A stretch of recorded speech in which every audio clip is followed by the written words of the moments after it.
ఒకవేళ ఇది రెమో ఇష్టపడినటువంటి అమ్మాయిని ధనుష్ కూడా ఇష్టపడితే రెమో నువ్వు వదిలేస్తావా?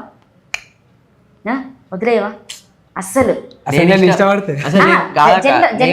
నేను ఇష్టపడ్డ పిల్ల ఏందో ఫస్ట్ చెప్పేసా, ఇగో రా ఈ పిల్ల అంటే నాకు ఇష్టం అది అని చెప్పి ఒకవేళ చెప్పిండు. ఒకవేళ తెలియకుండా ఆ సిచ్యువేషన్ నీకే అయింది అనుకో, ఆయన వదిలని డైరెక్ట్ చెప్తాను. ఇంతవరకు నేను చెప్తున్నా కదా, అటువంటి సిచ్యువేషన్ అయితే మాకు రాలేదు. ఒకవేళ వచ్చినవి మేము దానికి అంత ఏం ఇది ఉండదు మాకు.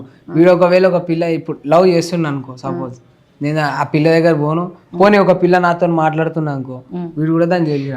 ఫేక్ అకౌంట్లతో ఇట్లా మెసేజెస్ రావడం జరుగుతుందా మీకు? ఫేక్ మస్తు వస్తూనే ఉంటాయి. వాడు వాళ్ళు ఎంతమంది ఆంటీలు చేశారు, ఎంతమంది అమ్మాయిలు చేశారు, ఎంతమంది అబ్బాయిలు, ఎంతమంది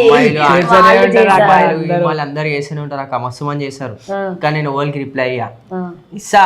ఎప్పుడు హాయ్ అన్న అని పెట్టిరా అనుకో, రైట్ చెల్లమ్మ అని చెప్పి పెడతా.